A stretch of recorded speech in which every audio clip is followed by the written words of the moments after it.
You say you hate it, but you still do it. You wake up in the morning swearing things will be different today. You'll eat better, work harder, stop wasting time, stop scrolling, stop settling. But by nightfall, you've slipped right back into the same old habits, doing the same things that drain your energy, destroy your confidence, and bury your potential. And every time it happens, a little voice inside your head whispers, "What's wrong with me?" But here's the truth. There's nothing wrong with you. You're not broken. You're simply running on a program, one that your brain wrote for you long ago, a program built on comfort, repetition, and fear of change. What you call self-sabotage is actually your brain doing exactly what it's designed to do: protect you. The problem is that the same instincts that once kept you safe are now the very ones keeping you stuck. Think about it. Every time you decide to change your life, to work out, study, start that business, or finally cut off the toxic habit, your brain doesn't see it as growth. It sees it as danger. Why? Because change means stepping into the unknown, and the unknown triggers the brain's survival response. Your mind is wired to prefer familiarity over improvement.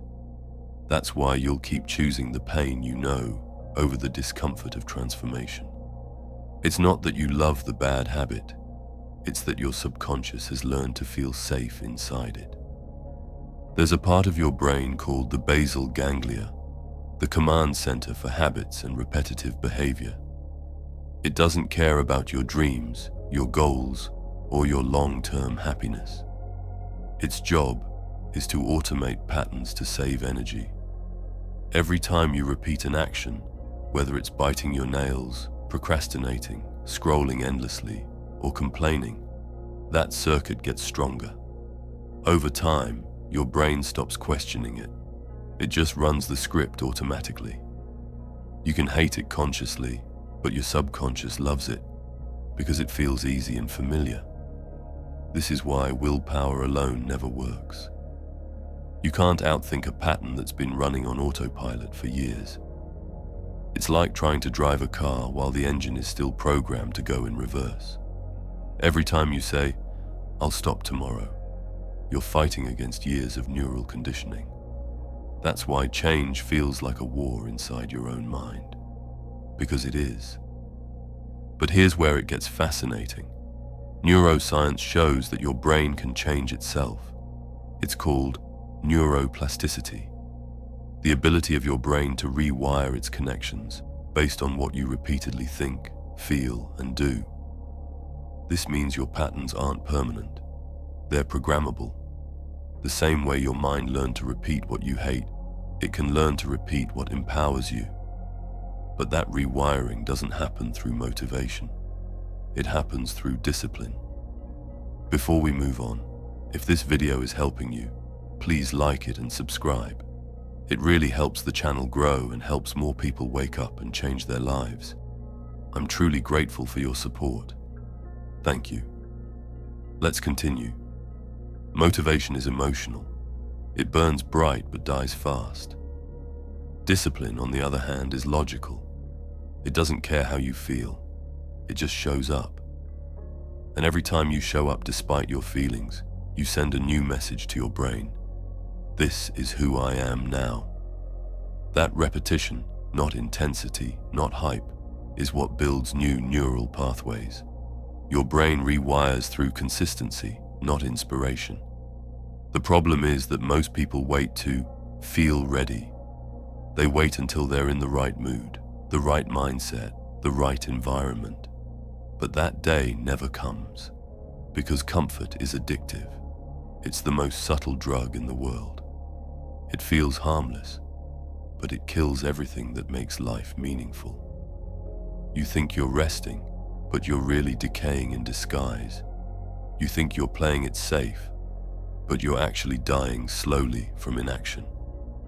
Comfort doesn't protect you, it imprisons you.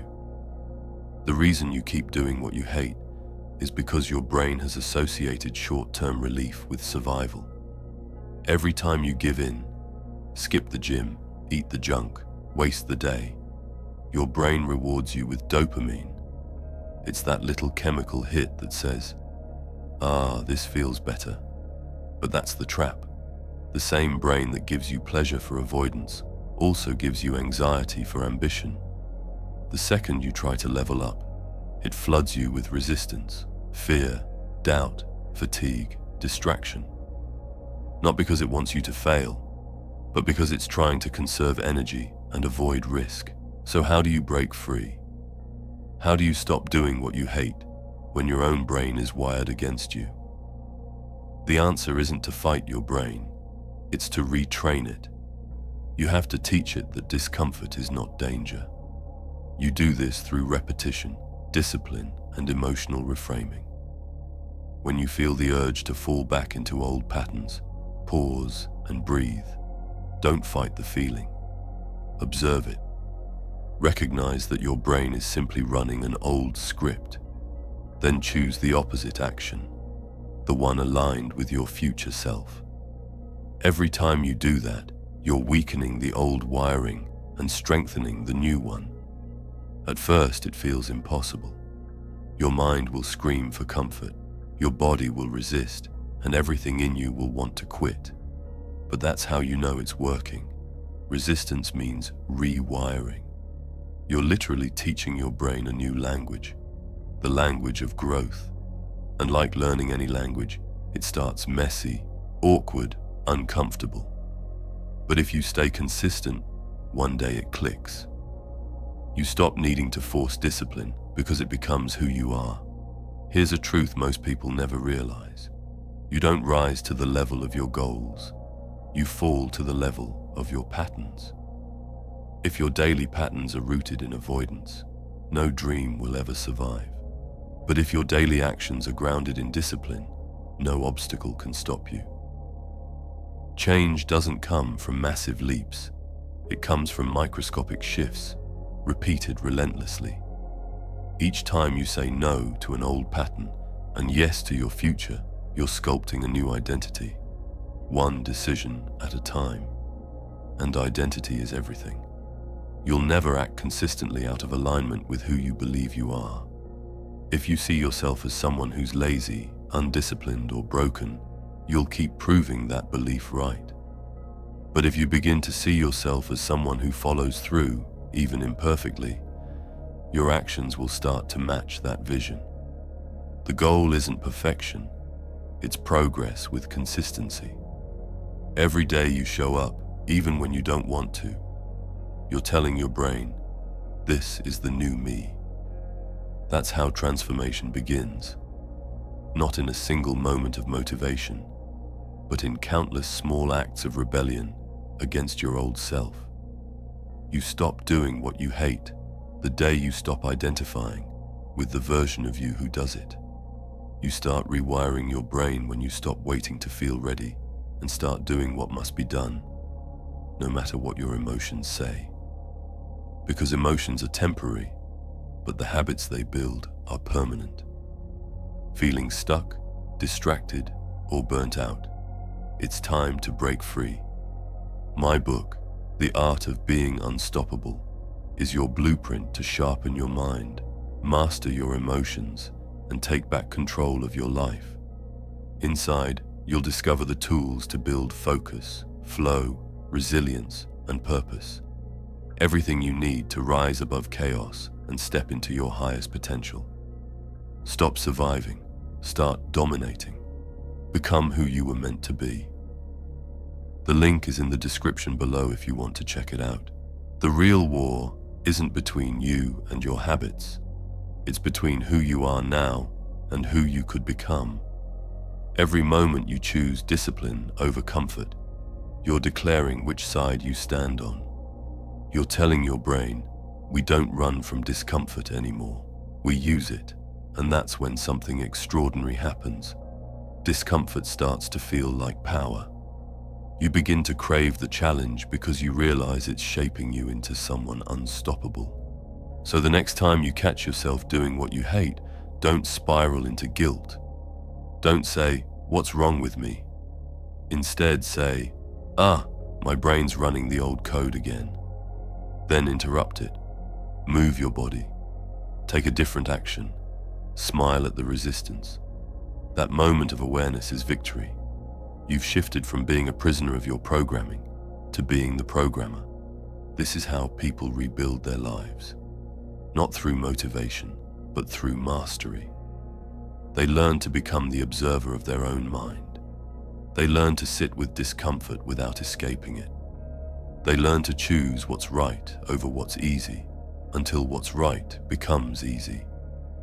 And one day, they wake up realizing they no longer do what they hate. Not because they force themselves, but because they've become someone who simply doesn't need to anymore. So when you say you hate it but still do it, understand this: you're not failing. You're learning. Every failure is a feedback loop. Every setback a signal pointing you toward awareness. The fact that you notice it means you're awakening. And once you're awake, you can never go back to living unconsciously. That's the beginning of freedom, when you stop running from your patterns and start rewriting them. You've spent years surviving inside a comfort zone that slowly killed your potential. Now it's time to step into the unknown that will finally bring you alive. The discipline you resist today is the freedom you'll experience tomorrow. The discomfort you avoid is the gatekeeper to your next level. Stop doing what you hate, not by fighting yourself, but by deciding to live consciously.